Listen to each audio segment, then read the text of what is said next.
வாழ்க வையகம், வாழ்க வையகம், வாழ்க வளமுடன். குரு வாழ்க, குருவே துணை. குருவின் மலரடி போற்றி. சிந்தனையை உடல் நலத்தை சீரமைத்து உய்வித்த குருவே வாழ்க. தியானமே யோகம், யோகமே ஞானம். அதாவது இன்றைய சமுதாய சீர்கேடு என்று பார்க்கக்கூடிய அளவிலே இதை இரண்டு பிரிவாக நாம் சிந்திக்கலாம். சமுதாய சீர்கேடு என்பதை மனிதர்கள் பிற மனிதர்களுடைய வாழ்க்கையை கெடுப்பது, சீரழிப்பது என்பதை ஒரு பகுதியாக பார்க்கலாம். இன்னொன்று சமுதாய சீர்கேடு என்று சொன்னால் ஒவ்வொரு மனிதனும் தன்னைத்தானே துன்பப்படுத்திக் கொள்வது, சீர்மை கேடு செய்யக்கூடிய வகையில் அவனது நடைமுறை வாழ்க்கையை அமைத்துக் கொள்வது. இந்த ரெண்டு வகையுமே சமுதாய சீர்கேடு தான் என்று சொல்ல முடியும். அப்ப ஒவ்வொருத்தரும் தன்னைத்தானே அதை துன்பமாக்கி கொண்டாலும் அந்த துன்பத்தை அனுபவிக்கும், அதற்கு பயன்பாடு செய்யக்கூடிய அத்தனை வேலைகளையும் இந்த சமுதாயத்தில் பிறர் தான் செய்ய வேண்டி இருக்கிறது. அப்ப இந்த சமுதாய சீர்கேடு என்பது இந்த இரண்டு வகையில். இதைத்தான் மகரிஷி அவர்கள் எப்படி சொன்னாங்க, தனக்கோ பிறருக்கோ என்று அங்கு பிரித்து கூறிவிட்டார்கள். சரி, இப்ப இந்த சீர்கேடுக்கெல்லாம் காரணம் என்ன என்பதை ஆராய்ச்சி செய்து அந்த காரணத்தை கண்டுபிடித்து விட்டால் இந்த சீர்கேடு இல்லாமல் ஒரு நல்ல சமுதாயத்தை உருவாக்க முடியும். நல்ல சமுதாயம் என்றால் என்ன? நமக்கும் துன்பமில்லை, யாருக்கும் துன்பமில்லை, எல்லோரும் மகிழ்ச்சியாக, நிறைவாக, ஆனந்தமாக வாழ்கிறார்கள் என்றால் அதுதான் ஒரு ஆரோக்கியமான சமுதாயம். இப்போ இயற்கை அதைத்தான் விரும்புகிறது. இயற்கைக்கு இங்க இருக்கக்கூடிய ஒவ்வொரு ஜீவராசிகளும் அதனுடைய குழந்தைகளாகத்தான் பார்க்கிறது. எல்லோருக்கும் சமமாகத்தான் எல்லாவற்றையும் கொடுத்திருக்கிறது. எதையும் ஒருவருக்கு கூட குறைய என்று கொடுக்கவில்லை. ஆனால் நாமெல்லாம் நினைத்துக் கொண்டிருக்கிறோம், இறைவன் அவருக்கு அவ்வளவு வசதியை கொடுத்து விட்டார், இவருக்கு இவ்வளவு வசதியை கொடுத்து விட்டார், வாழும் வளங்களை அவர்களுக்கு மட்டும் பெருக்குவதற்கான சூழ்நிலையை கொடுத்து விட்டார். இது சாமிகிட்ட போய் வேண்டினாலே அது வந்துடும், தியானம் பண்ணாலே அது வந்துடும், பயிற்சி பண்ணாலே அது வந்துடும். இயற்கை அப்படி கொடுக்கவில்லை, இவர் எடுத்துக்கொண்டார் என்றுதான் சொல்ல வேண்டும். எல்லாம் சமமாகத்தான் கொடுக்கப்பட்டது. இப்போ அதிகமாக இருக்கிறது எல்லாமே இறைவன் கொடுக்கவில்லை, இவர் எடுத்துக்கொண்டார். அப்படி இயற்கை கொடுக்கிறது என்று சொன்னால் கொடுப்பவருக்குத்தான் அது கொடுக்கும், அங்கு தேங்காது. அப்ப இயற்கையிலிருந்து நமக்கு வரக்கூடியது என்று சொன்னால் கொடுப்பவருக்கு தான் கொடுக்க முடியும், அது கொடுக்கும். அப்ப இன்னைக்கு வாழ்க்கை வளங்களை பெருக்குவதற்காக ஆன்மீகம் பண்றோம், பயிற்சி பண்றோம், கோயிலுக்கு போறோம், சாமி கும்பிடுறோம் அப்படின்னு சொன்னா உங்களிடம் கொடுக்கும் தன்மை இல்லாமல் நீங்கள் அப்படி சென்றீர்கள், அந்த பயிற்சி செய்தீர்கள் என்று சொன்னால் இயற்கை உங்களை கெடுக்கக்கூடிய வகையில் தான் அதனுடைய காஸ் அண்ட் எஃபெக்ட் வேலை செய்யும். சரி, அப்ப எல்லாமே சமமாகத்தான் இருக்கிறது. அதை அதிகமாக எடுக்கக்கூடிய ஒரு நிலை வரும்பொழுதுதான் இங்கு முரண்பாடு என்று வருகிறது, நமக்கோ பிறருக்கோ துன்பம் என்று வருகிறது. அப்ப இந்த துன்பம் நீங்குவதற்கான ஒரு போராட்டம் இப்பொழுது நடந்து கொண்டிருக்கிறது. இன்னைக்கு சமுதாயத்துல எல்லாமே துன்பகரமான வாழ்க்கை. யாரிடமாவது எப்படி இருக்கிறது வாழ்க்கை என்று கேட்டால் வாழ்க்கையே துன்பகரமாக இருக்கிறது. எல்லா பேரும் தான் சொல்றான், எல்லா பேரும் துன்பகரமாகத்தான் இருக்கிறது. எத்தனை வயசு உனக்கு? 60 வயசு. 60 வயசு வரைக்கும் துன்பமாகத்தான் இருந்திருக்கிறது. சரி, இன்னும் எத்தனை வருஷம் இருக்க போறேன்? இன்னும் 20 வருஷம் இருக்க போறேன். எப்படி இருக்க போறேன்? துன்பகரமாகத்தான் இருக்க போறேன். அதுக்கு இருக்காமே இருந்துடலாமே, இன்னைக்கே நீ போய் சேர்ந்துடலாமே.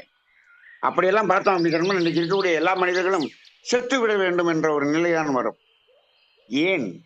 அங்கு காரணம் தெரியவில்லை, இதற்கான காரணம் தெரியவில்லை.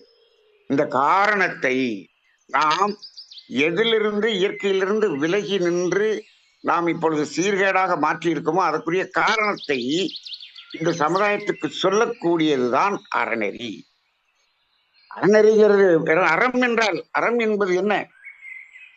யாருக்கும் எந்த துன்பமும் இல்லாமல் இதை இயற்கைக்கு ஒத்த, இயற்கை நீதிக்கு ஒத்த நிலையில் வாழ்க்கையை அமைத்துக் கொடுக்கிறது தான் அறம். அப்ப அந்த அறநெறி என்பது, மகிழ்ச்சி அவர்கள் அறநெறி என்பதை ஒழுக்கம், கடமை, ஈகை என்று அழகாக சொல்லி இருக்கிறார்கள். அதை பல இடங்களில் நாம் விளக்கி சொல்லி இருக்கிறோம். இந்த அறத்தை நாம் இப்பொழுது சொல்லிக் கொடுக்கவில்லை என்று சொன்னால் சமுதாயம் இன்னும் சீர்கேடாக மாறிக்கொண்டே இருக்கும். இப்பொழுது தலைமுறைக்கு தலைமுறை சீர்கேடு அதிகமாகிக் கொண்டுதான் இருக்கிறது. இது எப்படி பார்க்கலாம் என்று சொன்னால், உடலிலே நோய், உள்ளத்திலே துன்பம் பெருகிக் கொண்டிருக்கிறதா, குறைந்து கொண்டிருக்கிறதா? பெருகிக் கொண்டுதான் இருக்கிறது. சரி, அப்ப அந்த அடிப்படையில் இதை யார் சொல்லிக் கொடுக்க வேண்டும்?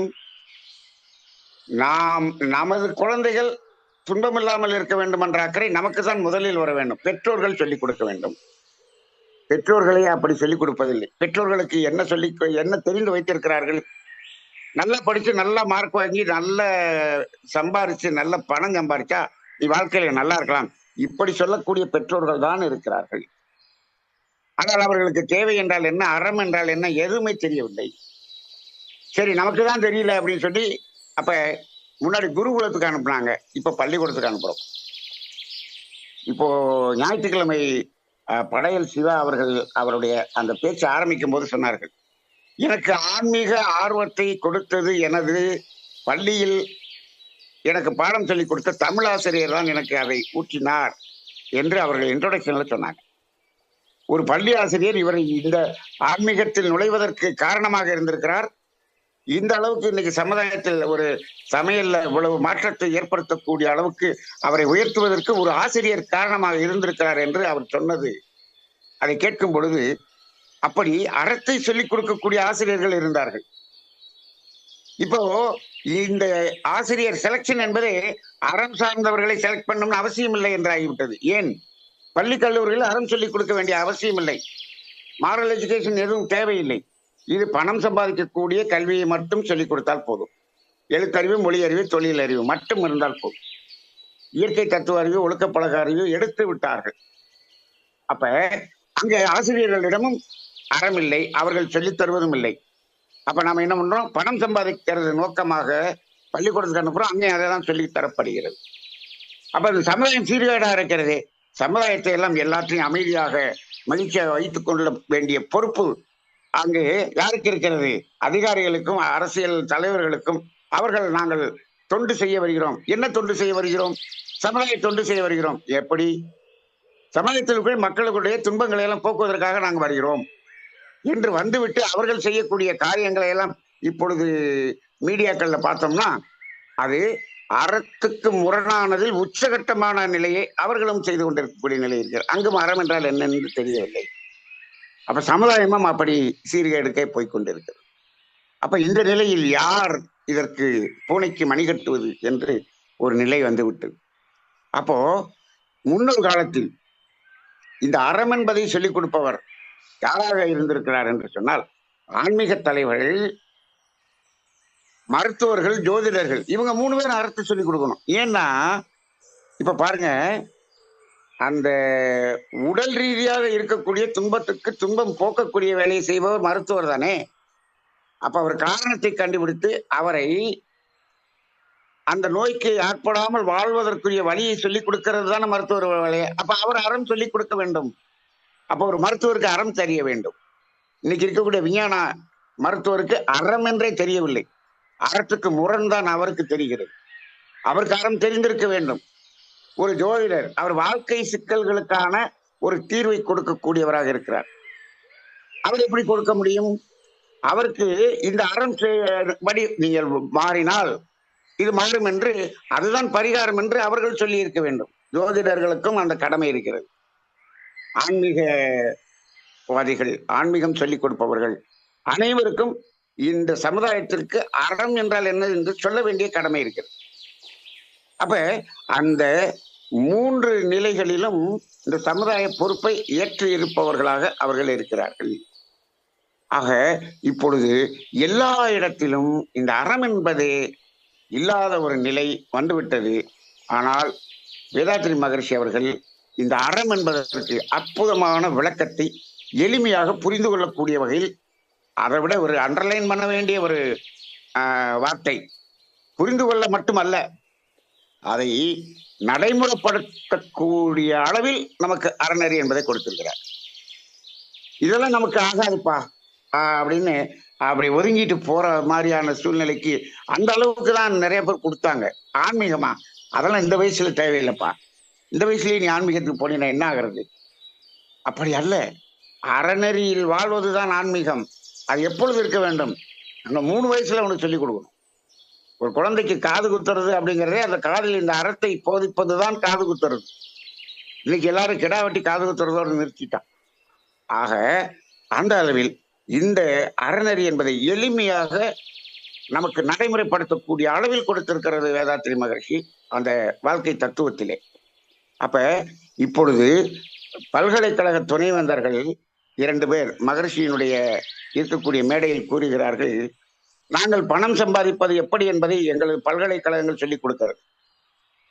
அதை வைத்துக்கொண்டு எப்படி துன்பம் இல்லாமல் வாழ்வது என்பதை நாங்கள் சொல்லித்தரவில்லை என்று ஒப்புக்கொண்டு, அதை நீங்கள் தான் இந்த சமுதாயத்துக்கு கொடுக்க வேண்டும் என்று மகரிஷி அவர்களிடம் வேண்டுதல் வைக்கிறேன் என்று 2 பல்கலைக்கழக துணைவேந்தர்கள் பேசியதை நான் கேட்டிருக்கிறேன். ஆக இப்பொழுது இந்த பணி யாருக்கு இருக்கிறது, இந்த பொறுப்பு யாருக்கு இருக்கிறது என்று சொன்னால், மகரிஷியினுடைய இந்த அறநெறி என்ற ஒன்று, இந்த அறநெறி தான் 2 ஒழுக்க பண்பாடாக வந்தது. இதை இந்த சமுதாயத்துக்கு கொண்டு சேர்க்க வேண்டிய பொறுப்பு அனைவருக்கும் இருக்கிறது. முதலில் நாம் குடும்பத்திற்கு கொண்டு சேர்ப்போம், நாம் சுற்றத்துக்கு கொண்டு சேர்ப்போம். ஊர் உலகம் என்று இந்த அறநெறி என்பது விரியற்றும் சமுதாய சீர்கேடு ஓரளவேனும் மாறுவதற்கு நம்மாலான விதையை விதைத்து கொண்டே இருப்போம். அது சமுதாயத்தில் என்றாவது ஒரு நாள் அது பயிராக மாறி அறுவடையாக மாறும். வாழ்க வளமுடன்.